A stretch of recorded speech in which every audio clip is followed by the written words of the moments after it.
the world's #1 podcasting platform for African stories.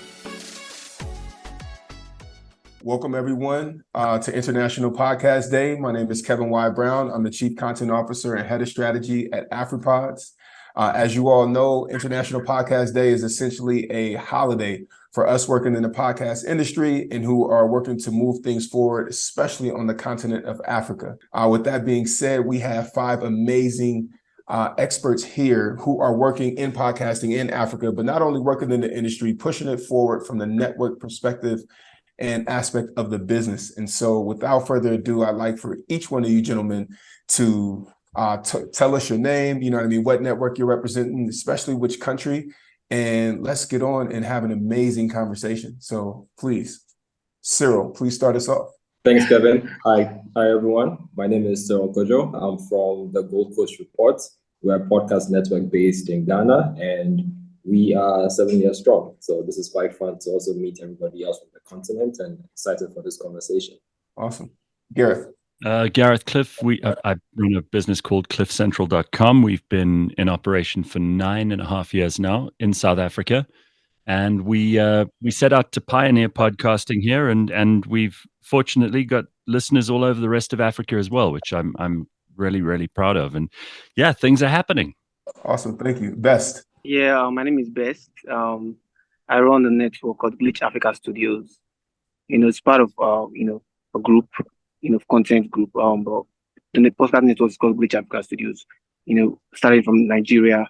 I'm Nigerian. I live in Nigeria too. And we're doing this. Awesome. And last but definitely not least, Mr. James Onen. Hi, my name is James Onen. I'm the Chief Executive Officer at RX Radio, which is an online radio station based in Uganda, but we are a hybrid radio station in which we live stream our radio programs, but at the same time, we produce podcasts for much of the content that we generate. It's a model that we decided we wanted to enter the market with to create differentiation, and it's been well received by our fans and the people that consume our material. And also, I'm the country representative for Afripods here in Uganda. I spend time speaking to radio stations to orient them to the culture. And we are seeing a lot of excitement being generated here and a lot of growth. And that's why I'm very excited to be part of this conversation, to see what else I can learn from people like you in different corners of the continent. Okay, awesome. Well, what I want to jump out. First question is, why did you gentlemen decide to take the network approach to podcasting versus being an individual podcaster or focusing on your own talent and endeavors? Please, I'll go first, just because I think our story was a bit hilarious. So when we first started, we wanted to actually have a single podcast show. Everybody we reached out to said yes. So we kind of had to figure out how to get everybody who said yes on a podcast show. So we kind of stumbled into a network, and that's how we started, essentially. Okay. I was on TV and in radio for 20 years almost by the time we decided that the obvious place to go was the internet. And while I was sure that I could pull an audience across from traditional media into the world of podcasting, it was still quite new, and nobody really knew what podcasting was back in 2014, or at least not a majority of people. And I realized very quickly it provided us with an incredible platform to launch other people, to give them a chance to become really, really good and grow an audience of their own in almost any kind of niche, medical, legal, historical, scientific, educational, inspirational. There were so many places to go. And, I'm just one person. And if I could launch something which was big enough to accommodate all these other people, it would obviously be better than, trying to do everything on my own. And that turned out to be the case. I'm very proud to say that we've launched a great many careers, and many of these people have gone on to do incredible things and have left us and made us very proud along the way. So to me, that was the obvious benefit of thinking bigger and not just making it a new kind of avenue for my own brand. Okay. Yeah. Well, for me, podcasting is fairly new here in Uganda, although there is a bubbling underground of podcasters that are, trying their hand at being a part of the movement and the revolution. Obviously, internet costs, data costs are limiting the amount of access people might have to this kind of content, but we are seeing exponential growth in the proliferation of access to internet and proliferation in particular of smartphones.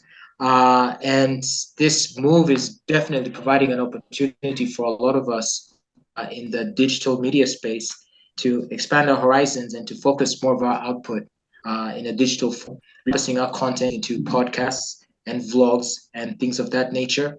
I don't know that I wouldn't say that currently the podcasters in Uganda are in any way networking or trying to collaborate. That is something that I think would be very good. For the most part, everyone's kind of doing their own thing. Myself, as a radio station, I led with it as part of my business model, and for the most part, I was the only one doing it. But now others are coming on board.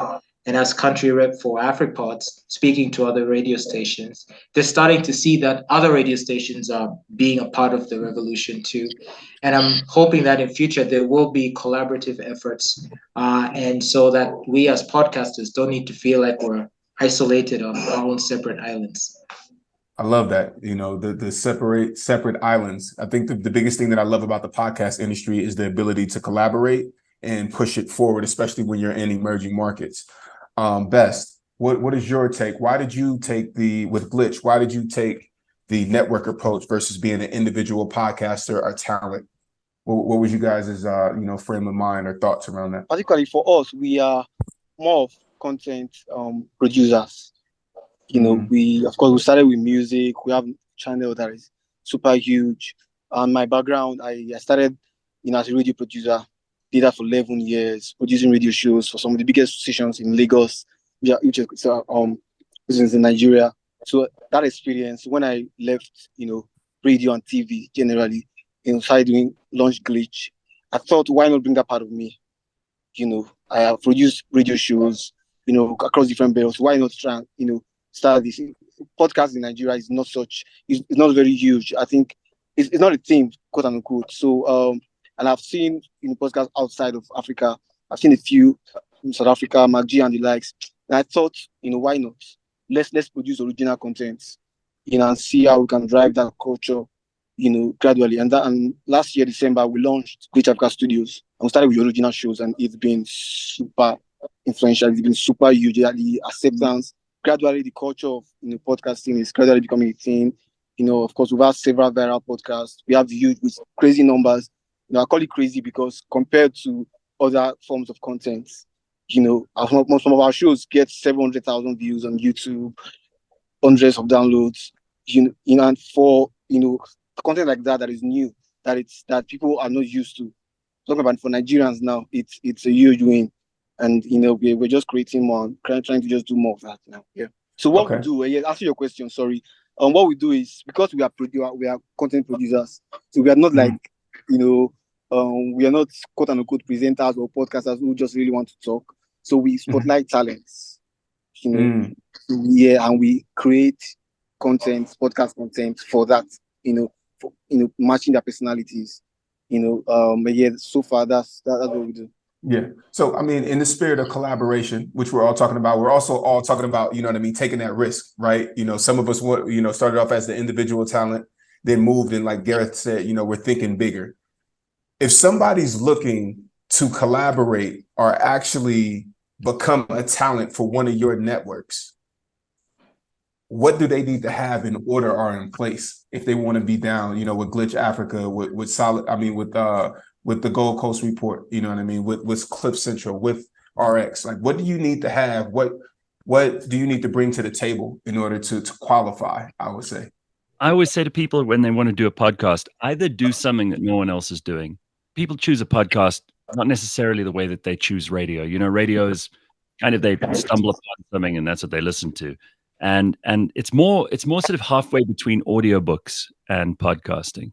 And radio. And what I try to tell people is either do something that no one else is doing. In other words, some niche subject, some area of real passion that you love.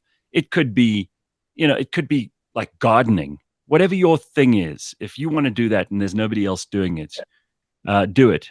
Or if you think you can do it better than anyone else, do it. Those are the only two things, or one of the two, that you should aim for. everything else, you're going to just be part of the crowd. And look, it'll be fun, but it's not going to be a business, and it'll be a hobby. And the barrier to entry for podcasting is very, very low. So Right. we're still going to go through the stage. And I'm not in a hurry for it to come, because I actually welcome more people to podcasting. I think the more of us that are doing this, the better.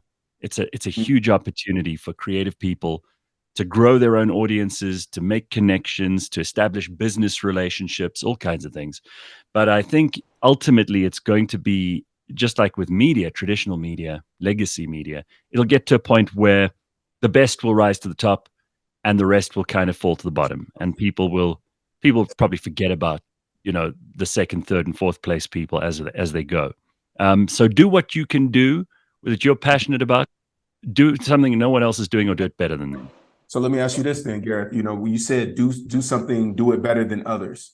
Now, if I'm coming to you and I want to be talent on CliffCentral, what do I need to bring to the table then? Right? Like what makes you raise an eyebrow or give somebody the nod that, yeah, they can be a part of CliffCentral? Look, when we launched, we did 40 shows a week, and we tried everything. We tried people who do shows drunk. We tried very, very old people sitting and gossiping with each other. We did shows with people who were giving legal advice. We did it all. Talk shows, football shows, comedians, whatever it was. And some of it worked and some of it didn't. Ideally, though, if you come to us and you have a sponsor in hand who can make it worth your while to do it consistently, then we're obviously interested.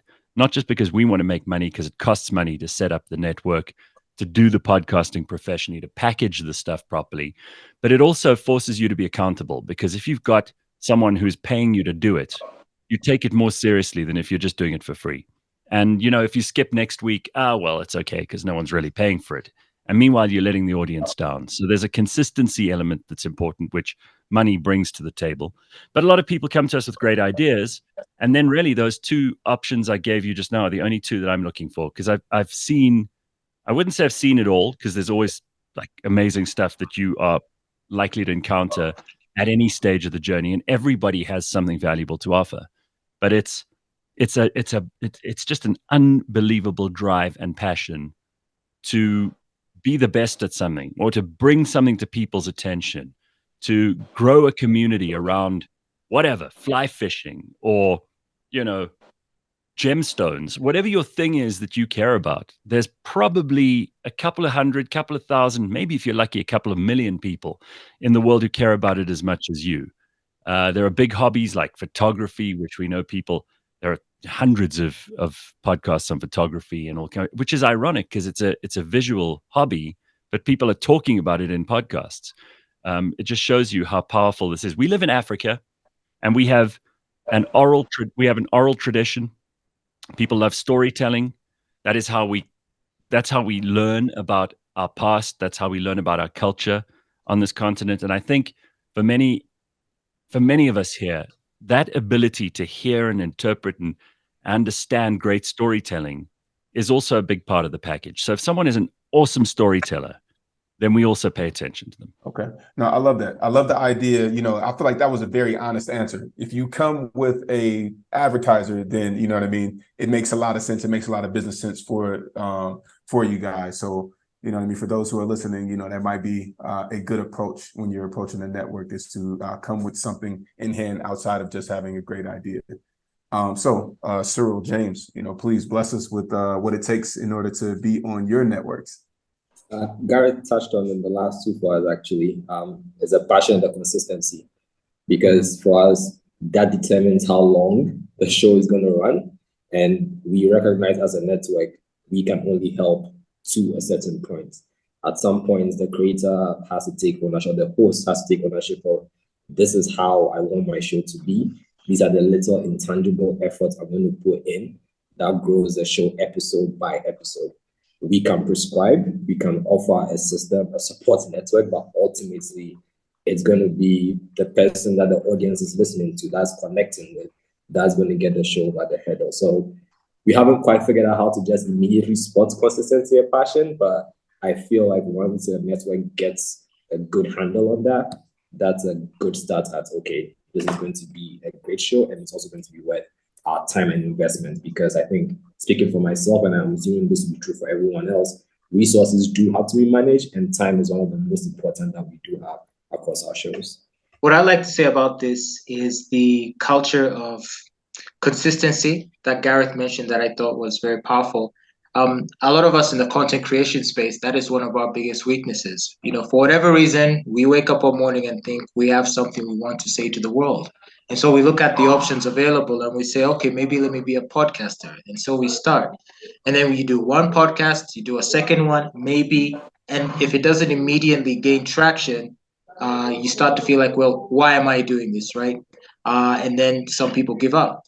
And then on the other hand, you might also have clout chasers, like people who just want to be the next big thing, and they keep chasing, popular trends to see if they can ride the wave and into stardom. I am more partial to the grind, to the long grind, where you sort of find a niche, something that you're passionate about, something you believe in, and even if in the beginning there's not that many people listening, it could be 2, 3, 5 people, maybe just your friends or your girlfriend or your auntie. But if you're passionate about it and you're consistent and you're serious about it, and if you're good enough over time, eventually you will grow the crowd. And once you grow the crowd, you will start to benefit from, some financial benefits, like, that you may get advertisers, endorsements, and things of that nature. And so my approach has always been the long and slow grind. And I feel like it's a philosophy that's not well appreciated among the podcast community. They're not very consistent, and they tend to be impatient. Well, you touching on it, and I think that's what's important, right? Is the consistency and the patience. With that being said, you guys have all been able to sustain for a period of time within doing this. So what would you say, if you could point out a couple of 1 or maybe 3 things that are your superpowers that kind of separates you from your competition in your market? You know what I mean? How are you able to keep that sustainability? You know what I mean? Remain patient, remain optimistic, right? You know what I mean? After doing it for so long, like, what are some of those things, you know what I mean? Those superpowers for your individual networks in your markets? Well, for me personally, I would say it's just my mindset. It's just what I believe in. I just believe in God immediately. I just understand that it is something that needs to be done. And of course, because my podcasts are kind of an extension of my radio operation. So perhaps in my case, I am able to scale my production content that my radio station already produces. And that's where we might see creating content on a regular basis. And when you have a company like Afripods that brings you a platform that lets you repurpose that rather easily and seamlessly, it means then I guess the barrier to entry is a lot lower, it's less daunting, and doesn't require that much extra input or resources on your part, to where if you feel like you must do this for purposes of revenue, I feel like you can be patient about that, because this would be something you are doing not as a core function, but rather as an extension of what you are doing. Obviously, someone who does podcasting primarily, like if it's their main focus, perhaps their incentives will be different, and maybe that's what needs to be addressed. I think on our end, we are definitely fans of the medium. At our core, we enjoy podcasting. We do believe in the potential it has.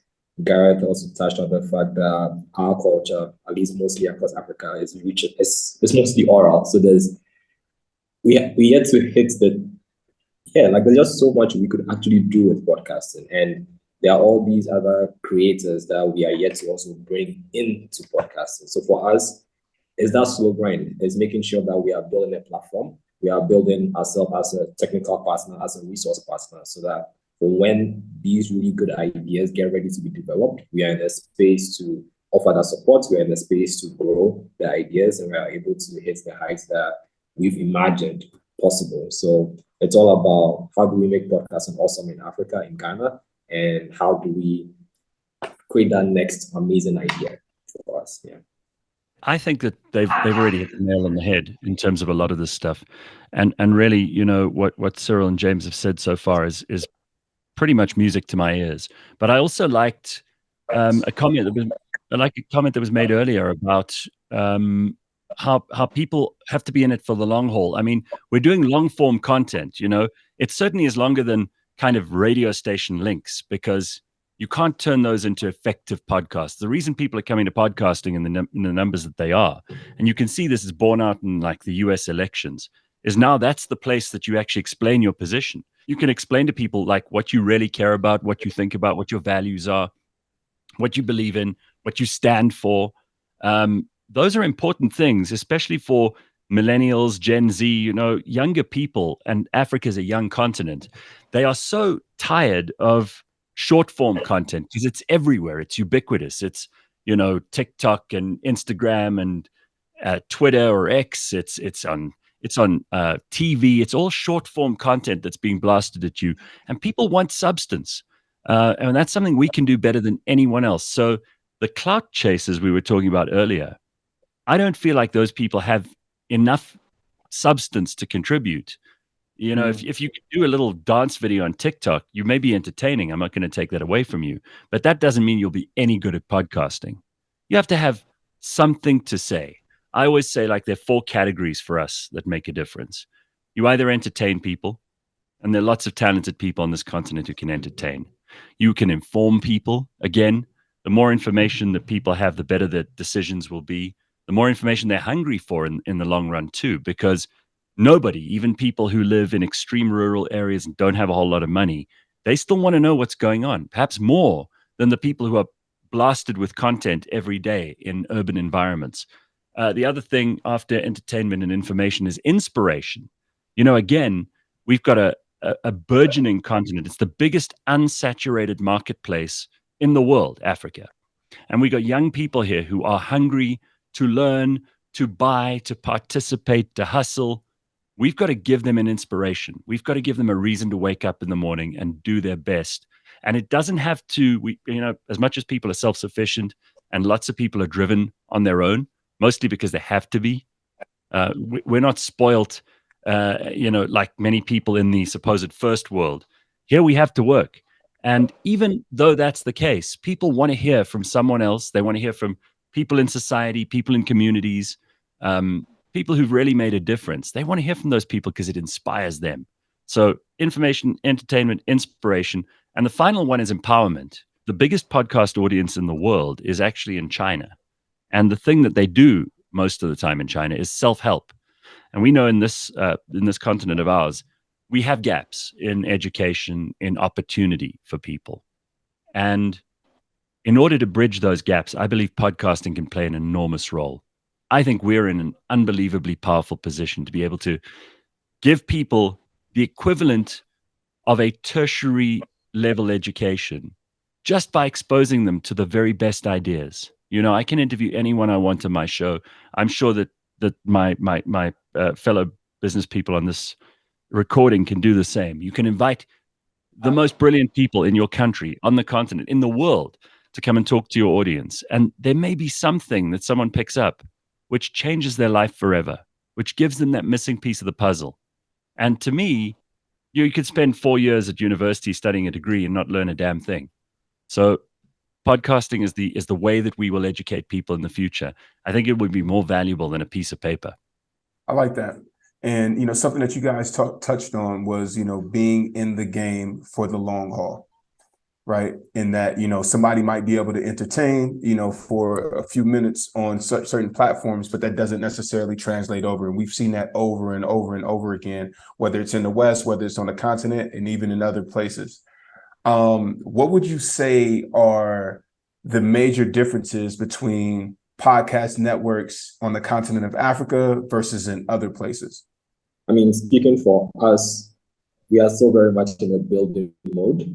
So an obvious difference might be resources, but again, I do want to be fair and say that there are different stages for different networks. So there could very well be one that's in a similar position as ours. But I think for Africa, there's more of an intentionality when it comes to building with your co-creators, the hosts, because it's very much, again, a new space. So you are having to be the resource partner and also the person teaching and showing and also hopefully shaping the direction of the show. So I suspect for everybody on this call, it's a bit more hands-on when it comes to show production, perhaps even gets in detail when it comes to episode outline and all of that. You kind of have to be everywhere all the time just to make sure that the show is going the direction that the host has, imagined, because sometimes that could be, this is the goal, but then how do we get there? You kind of have to make sure that everybody's on the straight and narrow. So I imagine it's a bit more of a hands-on approach, even when it comes to getting sponsorship, partnerships, and all of that. So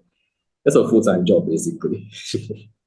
Yeah, I echo that. I also, yesterday we were recording a podcast for a medical company that is talking about World Heart Day, which is next Friday. And, we got a brilliant cardiologist who's sitting there. He's a guy who does, he'll do heart operations and help people who've had heart attacks, do bypasses and all kinds of incredible things. And he was so nervous sitting in the studio talking about what he does.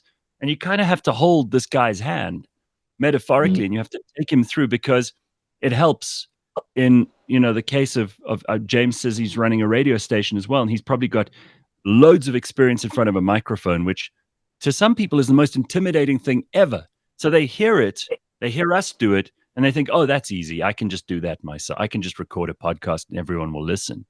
First of all, you might be terrible. I mean, you might be really terrible, and this is where Cyril's right. We have to do everything. We have to help people with training. We have to help people with selling.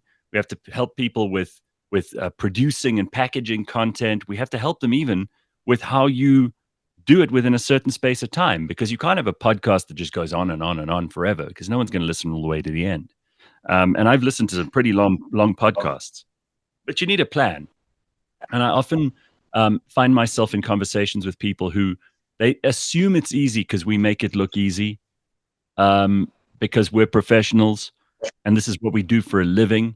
But if you're a doctor or a lawyer, or you've got your own small business in retail or whatever, and you think you can just sit in front of a microphone and make the most compelling podcast in the world, I've got very bad news for you. You've got to learn. You've got to put in those hours, and nothing replaces experience. And sometimes you've got to pass on the knowledge that you've gained, even if you have been in broadcasting for a long time. And it takes a long time for other people to be good enough to go out on their own and really make a success of it. So your heart's got to be in it. And you've got to get through those tough times where you look at it and you go, this thing is not paying me. I mean, I should go and get a job. I mean, I couldn't work. I don't think I could work for anybody. I'm unemployable because I'm just so impossible to work with. But if I wasn't doing this, what would I be doing? And almost all the answers to that question are bad. I love what I do, and I'm very lucky to be able to do what I do. And to be able to pass that on to other people and help them on the same journey, I mean, that's very rewarding. Okay. James, what do you feel like the differences are with podcast networks on the continent as opposed to other places? I feel like obviously in the West, the market seems to be a lot more advanced and more mature, possibly due to the fact that obviously there's the economic aspect. So, and then there's also levels of education. I think especially given the kinds of things people talk about in podcasts, whether it's medical information or whether it's political discussions, it requires a certain level of interest, where I don't know that the interest in such topics is equal around the world. I do find that in Africa, especially among young people, that there is an affinity for the sensational, the shallow. I mean, if you see the kinds of things that go viral here, I mean, it's a daily battle I fight, because while on one hand, I want to maintain a certain level of high quality content, I like my conversations to be more highbrow. Quite often, I find myself flirting with crossing the line into, craziness, because that's what gains the most traction. And so I always try my best to not lose sight of what my mission is to just try and be consistent and sort of stay in my lane. And I think Western countries, the societies are advanced enough that and stratified that there's different categories of information that can easily appeal to different demographics. Whereas in Africa, it's usually the politics or health, and I don't see much diversification beyond that in terms of what tends to appeal to people. Or maybe that's just my experience here in Uganda. I don't know about West Africa and other places like that. But when I look at the kinds of podcasts that tend to be thriving, I mean, technology podcasts, origami podcasts, like in Africa, we tend to have a much more narrower field of interest. And most of the people that do podcasts are either discussing politics or love, relationships, and those sorts of basic issues. And obviously, I look forward to when, with more education, people's minds are broadened to where they'd be interested in discussing even more complex things than they currently do. Can I just throw in one quick thing, because you hinted at something now, James, which I think is so important, and it reminded me of a show that we used to do. We didn't make money out of this show, but it performed such an important service. The Zimbabwean diaspora is enormous. I mean, there are African people all over the world, but there are Zimbabweans in all kinds of places, and the best way for them to communicate would obviously not be through traditional media, because it's all over the place in small silos. We created a podcast with two guys from Zim, and they decided to talk about Zimbabwean issues with fellow Zimbabweans all over the world. And we talk about community a lot, but some of these people are as far away as Alaska, Australia, Japan, South America, and obviously within Zimbabwe. And because of the internet and because of podcasting, you could have conversations with tone and humor, and it created a real community. I mean, these people, we had hundreds of thousands of listeners all over Zimbabwe, but Zimbabweans all over the world too. It was probably equally within and without. And that sort of communication is, to me, the most beautiful thing you could possibly be a part of, because they weren't always talking politics. They were talking about what things cost. They were talking about local culture and music. They were talking about the things, if they were outside of Zimbabwe, that they missed the most. The languages. They were talking about the smells and sights and sounds. The stuff that I think was beautiful for them to share. And the podcast was the best way for them to do this. You could share it on WhatsApp. You could have it on your phone. And that connects them all over the world. It was a very, very special thing. And I think as Africans, we need to realize that we're represented all over. And it's not so much easily defined as developed and developing economies or any of that stuff too. I like that. You're talking about being represented all over. James, you focused on, how things are narrow, right? Like people have a narrow focus of the type of content that they want to hear. One thing and one trend that I'm seeing that's booming across the continent, whether it's West, East, South, North, is live events, right? Like there's a lot of podcasters taking to live events. How are your networks capitalizing on this opportunity in this space that seems to be really prominent or becoming prominent in the African podcasting ecosystem? So with us, I think we had our first live event back in 2019. And this was just because early on with our early shows, we had people saying, it would be nice to see your host face when they are speaking and all of that. So that was a reason to get the host behind the mic and invite people to a venue to just have a live conversation. That has grown with us now having a live podcast festival called Mosaic. And the foundation for that has been community, to be very honest with you, because it's an opportunity for us to meet our audience. On the monetization end, it's also an opportunity for our partners to also get a sense of who the audience is, and I don't know what it's like for the other podcast networks, Gareth and James, but for us, it's still a tricky conversation trying to explain the value of a podcast audience to our partners at times, because they are so used to followers on TikTok, on Instagram, on Twitter, now X. And that comparison with the podcast audience is completely different, because when someone chooses to listen to a podcast, they've already made a decision. That's an engaged consumer or audience member right there. They chose your show. They are listening to it. Unlike Instagram, where I still have 10,000 other people I follow that I have to battle to get attention from. So events have been a good way to give a snapshot and go, this is our audience, this is who we are communicating with, this is who we are engaging with. And for our hosts, it's good for them to also see people's reaction in real time.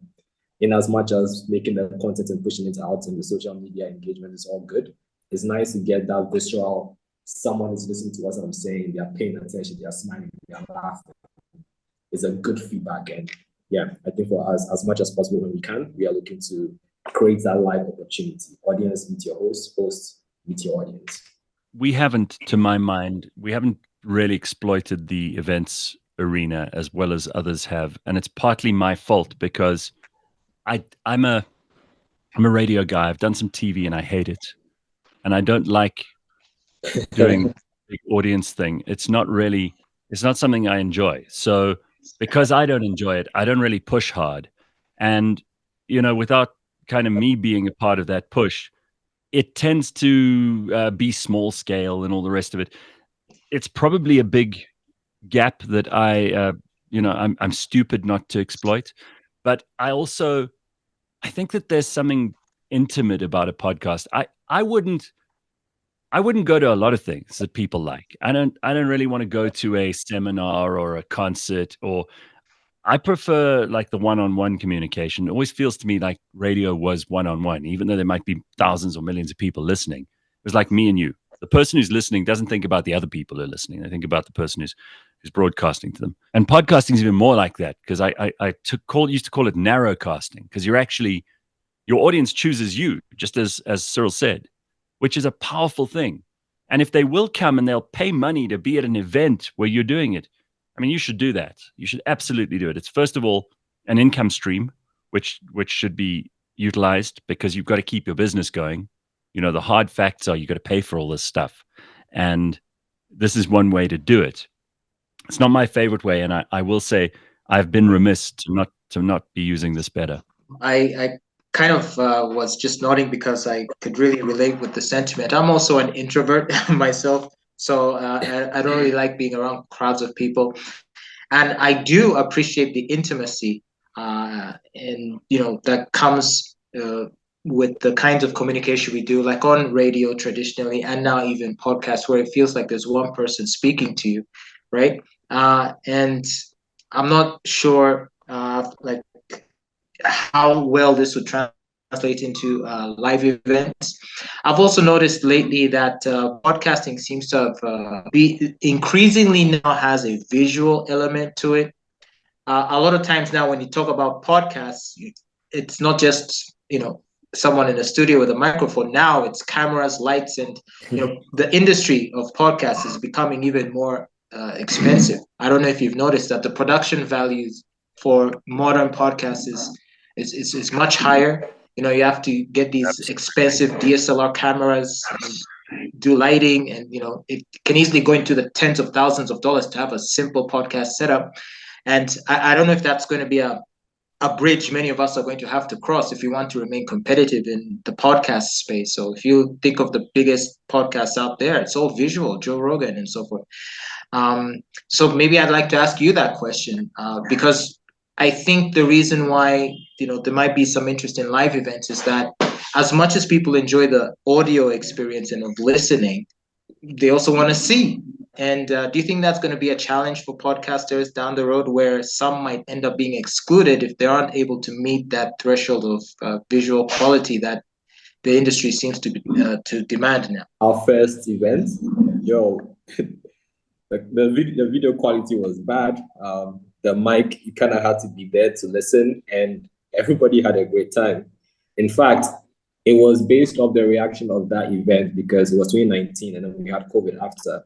That had us thinking about Mosaic, because all we planned for was, hey guys, let's come have a live podcast, and we are done. We got done with the live podcast and everybody was still there. And it was like, oh shit, we should probably plan more things to do with people, because they are willing to come out and spend more than 2 hours with us.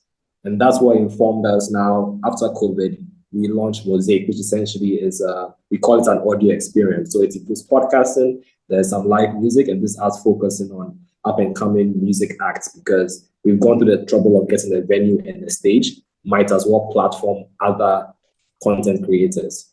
You see what I mean? So I think I would say for yourself, James and Gareth, take a chance on your community, on your audience, because they do want to spend time with you, and it doesn't have to be as high production. And I think sometimes we get in our own heads because we see what the standard is, or we see what our goal and target is in terms of production, in terms of what our final output is. I suspect the audience is a bit more forgiving, or is a bit more accommodating than we let them initially, you know? So I would say take a risk, roll the dice and see what it looks like. At the very least, you don't have a baseline, and then you could step it up. I like that. I'll jump in here as a fellow podcaster who's also been to Mosaic, which is the Gold Coast Reports and Cyril's their live event. I think that, James, you hit it on the head when you said that, some guys will be able to do it, to pull it off, and some won't. I'd thrown a live event for my podcast back in, I think it was 2018 in Harlem. And, we had a really good turnout. It actually got a write-up in Inc. magazine. But it was a lot more to produce. You know what I mean? And we had the video and all of these different elements and things like that. But I think what it really allowed for was to the connection. And for people who probably would normally only hear from you, to actually come out and reach out and touch you. And I know for you two introverts that's not an ideal scenario. But I think about the longevity of the relationship of a podcast listener, right? Because, they're listening to at least 80% of the show, or, typically. And, they're usually with you, through thick and thin.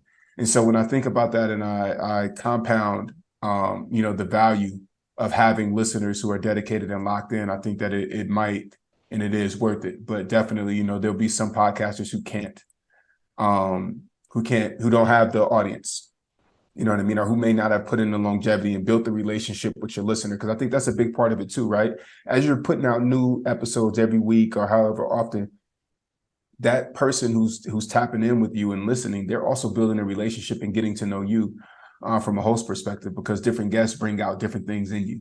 And so, that's the exciting part. And I think that, giving them the opportunity to share their world with you, share your world with them, it makes a difference. But, Gareth, did you have something that you wanted to add? No, I think that's good advice, and I appreciate it. I also think, we all have to learn from each other, and even though I've been doing this for 9.5 years now, I still pick up new things every day. And there are people on our staff and listeners of ours who make suggestions that sometimes are better than any of the suggestions I can come up with. So I'm always open to these ideas. Very good point you make. Actually, that's a really, really important point that I think, because for you gentlemen, you kind of have, while you're dealing with the talent side, you're also dealing with the business side of running your network. How do you make sure that you're delivering what your audience wants and your listeners want consistently? Like, what is that feedback loop like? How are you getting that? Is it DMs? Is it comments? Is it, dedicated? Is it word of mouth? Like, how are people tapping in and you making sure that you're delivering consistently what people want? Well, they tell you straight away, because, I don't think there's any podcast audience that's passive. It's not like radio where you would only hear from maybe 3 to 5% of your listeners. Podcast audiences are choosing you. They are making a direct and important active volition. They're actually opting in. They're like fish that have jumped into the boat, and they feel like it's their podcast. And they will tell you if you're going off track, if you're becoming boring, if you're repeating yourself, if they've heard something before. And they are vocal, and they know how to get hold of you too, because we're online. So, being online, you might not. I have live listeners, I have YouTube viewers, I have podcast only listeners. I got people who use a combination of those things, and they are very, very smart, very connected, very discerning people. One of the things I've always said jokingly is that I traded in, 10,000 FM radio listeners for one podcast listener, and it's the best trade I ever made. So they will tell you. You don't have to worry about that. And if they don't tell you, you should be worried about that, because it means they've gone. And you can pick that up very quickly from the numbers. Yikes. Very true. Truth is in the numbers, huh? James, Cyril, what are your perspectives? No, I mean, Gareth is right. They will find a way to reach you. If it's a DM, if it's an IG DM, if it's email, they will find your email. So I think it's on the network, it's on the shows, on the creators to always be open to listen and reading and hearing them for live events where they come up to you and go like, well, I think you should change this. And sometimes it can be, I don't have time for that now, but we found it useful to at least carve out some time to just listen for feedback. And sometimes you also have the host just, hey, tell us what you think. We tried this thing that's new. Do you like it? Do you not? Because it's a collaborative process, you know. Everything we do ends at the studio after we hit stop record and editing and it goes out. The next step is when the audience listens and then they tell us back. That's where we know we completed the process. So as much as possible, we try to get feedback, invite feedback in. Well, in my market, I get my feedback from my fans too directly, mostly through social media and email. And, as to how I sort of make that, try to achieve balance between the creativity and what they want plus the business side of things. Well, I would have to say from the business side of things, I think, speaking strictly of podcasts, I think it'll still take a while before that becomes a thing because, we're yet to monetize our podcasts. I'm mostly, when it comes to monetization, I rely on the revenue that the radio station. Essentially, for me, this is a bit of a gamble. I'm just following what I see an interesting trajectory in terms of the amount of media people are consuming on the internet digitally. I just see it as the future. So it may not be immediately apparent that, it's totally on fire right now. Like it's totally, everyone's into it. But I foresee that that is where things are going to go. And so from a strategic perspective, it just made absolute sense for me to occupy that space and try to have a footprint in that space. That way, when the wave eventually swells and, drags everyone along, they'll already find me there established and familiar with the workings of the system to where I hope then I can really start thriving in the podcast space. So for me now, it's more of it's a bit of a dream, but I remain hopeful. Love that. And so when you talk about hope, you talk about that it's a dream. I remember in 2019, Gavin Kennedy has said this to me. He was like, you know what? In the gold rush, I'd rather be the guy selling shovels than, going and looking for the gold. And so, with you guys being on the business side of things, I have a double-sided question for you. Number one, what major changes in your individual markets have you seen since the inception of your network? And then number two, the biggest question happening in Africa every time, there's a conversation around podcasting is, how do I monetize? So what changes have you seen? And then also, what have been some of your strategies to monetization? And, even in your markets, has there been a shift, where I know, in my experience with SA, a lot of guys were doing pods for companies at first. And that was a key way to monetization. But now, brands and companies are now actually just sponsoring pods themselves without it having to be a pod produced for the company. So, yeah, what changes have you guys seen and what are the strategies to monetization in your markets? One of the major changes we've seen in 2023 is there are a lot more podcast shows now, which is really cool.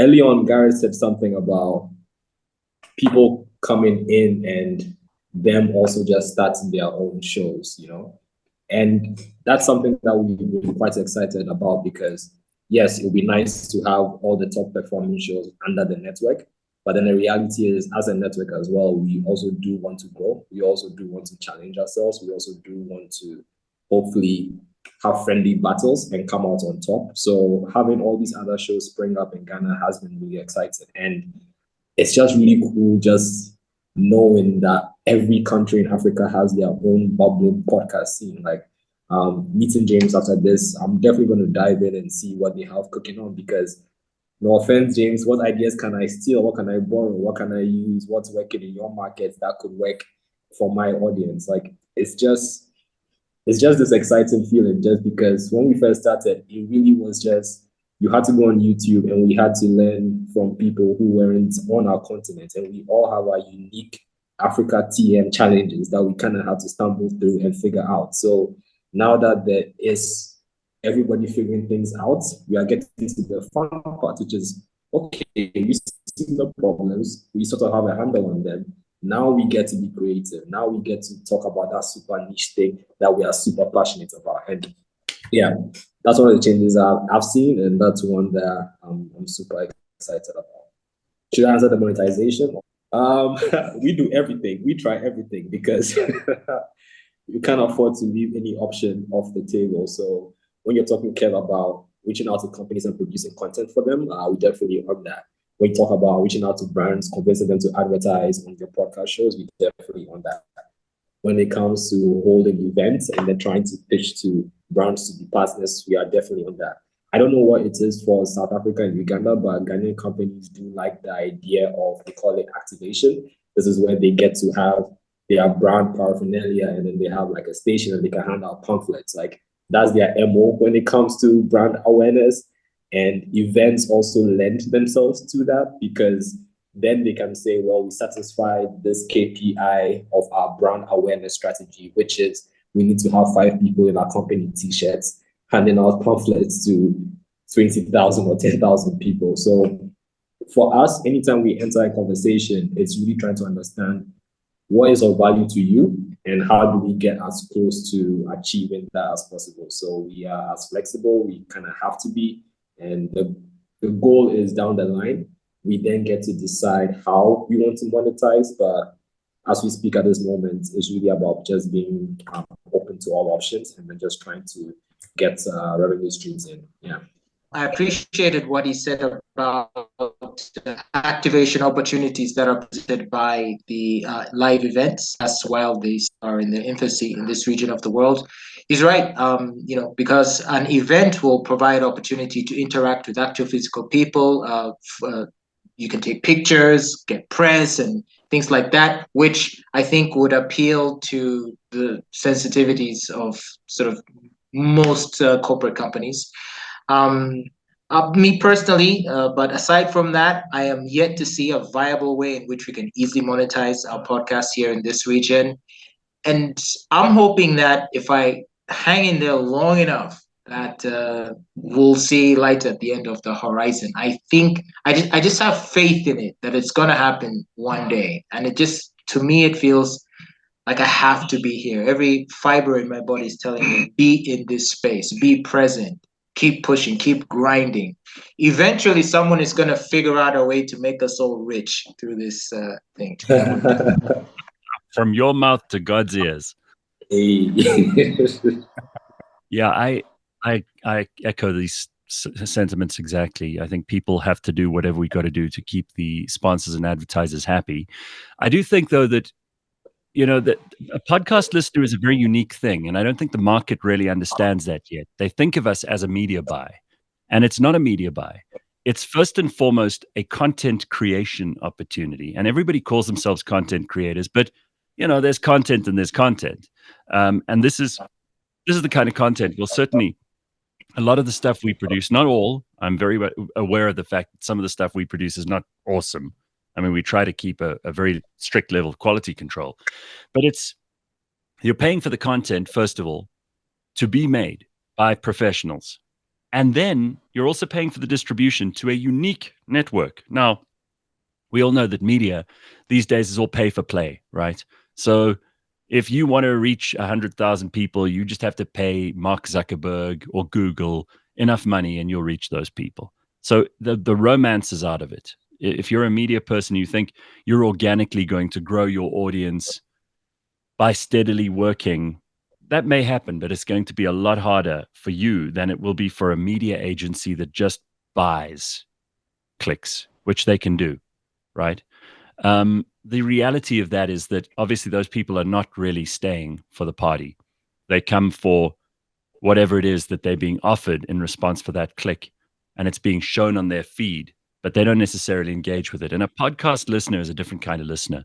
They are the most valuable and most engaged listeners you will get. And I don't think that the advertising agencies, that the media buyers, that the clients have figured this out yet. There are a few who have.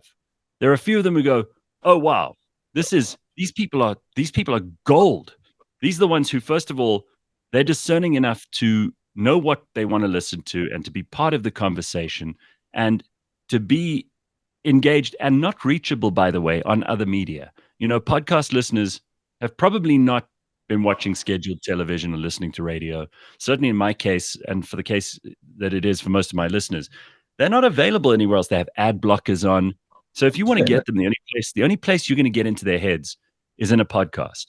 And we still have, and I've been blowing this trumpet for like 9 years now, and I'm getting a little bit tired of it, but I think it's still true. These audiences are way more valuable than the market realizes yet. And I think James is right. We've just got to stay at it, because the lead time that we have and the experience that we've gained and the mistakes we've made and the successes we've had, small as they may be, are going to lead us to be the people at the forefront of what the next stage of podcasting is. And I think that stage of podcasting will be commercially viable. And I think that's where the audiences are going to be that people will want. Love that. So with that, you talking about the next stages of podcasts and staying in the game for the long haul. How do you all measure that your network is growing year to year? Well, I think the easiest metric is the listenership, right, guys? At the end of the day, yeah, comes down to the listenership. Easy one. Next, Kevin. No, I mean, I would agree, but I mean, I think it's important for people to hear from y'all. I mean, I have my own ideas, but you guys are the experts on networks, right? So please, are there any others outside of listenership, or would we say that that's the key milestone or the key indicator? Well, I think there are 4. There's listenership, which, again, we're more accurate. We can figure out exactly how many people have listened to our podcast or have downloaded it, have listened all the way through. Those kind of statistics, that data is very valuable. That's a surefire way to measure whether or not you're at least on an upward trend or a downward trend.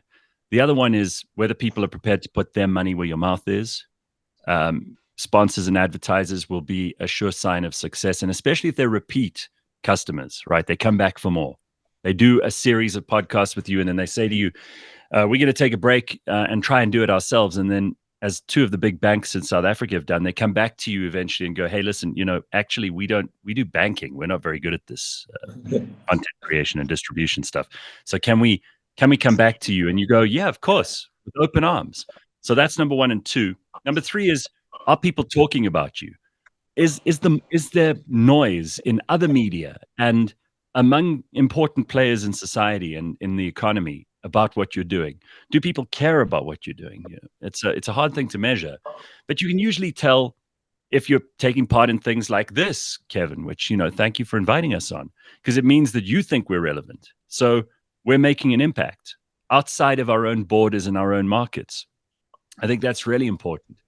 And then I'd say the 4th one is the direct feedback from your listeners. They will, as you asked earlier, they'll tell you when you're on the right track or when you're not. And if you don't listen to them, you're going to be in a lot of trouble. James? No, I'm in agreement. Nothing more to add. Love it. Another important question. What is next for you all's network? What's on the horizon? What are we seeing, as we're leaving 2023, International Podcast Day, heading into Q4 and then on to 2024? What's next for your networks? One of the questions you asked earlier, you had asked how we know if someone approaching our network is really good.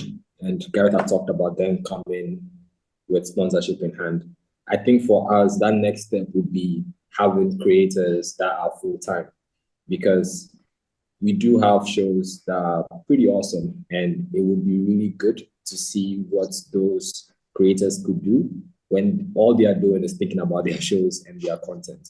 For most of our shows right now, most of our hosts do have their regular 9 to 5. So podcasting is very much firmly in, this is something I'm passionate about, but it's not something that's paying bills. So work gets the other focus. So for us, that's that next big step. How do we get people on full time? Because I think that will also unleash a whole new level of creativity and also get the shows into a whole new direction. Okay. What's next for RX and CliffCentral? Well, I'm seeing a very interesting trend, and I don't know if this is relevant, but if you've noticed, the latest flagship brands for the major smartphone companies like Apple or Samsung, they don't have FM radios on there anymore. So they're in a way, forcing people to start consuming streaming media or podcasts or downloadable content, meaning there's an opportunity being created for us wherein we don't have to necessarily convince those who listen to normal terrestrial broadcasts to try out the podcast, but especially since smartphone proliferation is increasing exponentially year by year, the phones are getting cheaper, and I'm foreseeing that even for the cheaper models, the FM radios might start to disappear also. I just feel like it gives us a great opportunity to be the next sort of big thing in terms of media. And when that wave finally catches on, it will be nice for us to have already been there, to have established ourselves so that we can take advantage of that. So in a way, it's a bit of a long game, but that's where I see the tide shifting. Yeah, I'm with you. Absolutely. I'm pleased I agree with these guys, because I'd be worried about my business model if they had totally different ideas. James is right. Like, I think podcasting is still in its infancy. We may have, all of us in our different ways, pioneered podcasting and been involved at an early stage. I've always said it's better to be early, because to be late is to be too late. And I think podcasting will grow. It already, as I indicated in the opening remarks, that, in America, for example, that's where the influence is. No one is more influential than the big podcasters now. There isn't a single broadcaster in America. I mean, you just look at what someone like, who's a guy he was on Fox News, Tucker Carlson. Started doing his own show on X, right? Twitter, which is basically, it's basically a visual podcast where he's using social media as the platform. And by owning his own content and by doing it that way, that's something that podcasting was way ahead of the game in. He has more viewers and more listeners to that show, which he does once a week, than all the network shows, including all the late night shows, which haven't been on for 5 months and no one's missed them because of the writer's strike, than all of them put together. I mean, that's tremendous. If you can be whatever your views are, and I think that the internet also provides an enormously valuable platform for free speech, which is something that people on this continent are starting to value very highly. We're starting to see that is, first of all, we've got a lot to express. We've got our own stories, our own music, our own culture, our own language.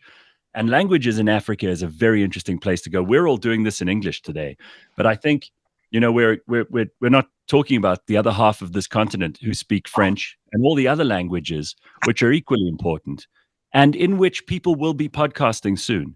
And that will see exponential growth in a totally different market to the market that we're all playing in.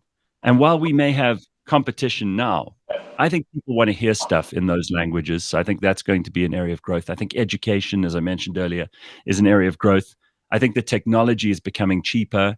I think that the cell phone, as James said, this is where this is the singular most important piece of equipment you will have around you all the time. I spend my entire day with a podcast ready to go. And when I'm on my own or I can do work that doesn't involve a lot of thinking, I'm listening to podcasts. I do not listen to radio anymore. I haven't for the last 14 years. And that is going to be the habit for really, really productive and efficient people going forward. They're going to use, just like you go to the gym to get your body ready for important tasks and to keep yourself healthy, you're going to need podcasting to keep you on the top of your game mentally. And this is the opportunity that's going to provide itself to us, because we're going to have been there first. We're going to have opened the doors.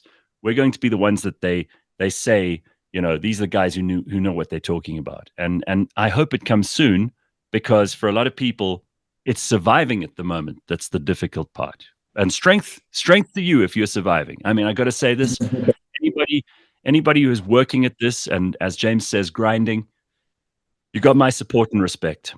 Support, respect. We understand where you guys are headed to next. Thank you for that insight on the opportunity.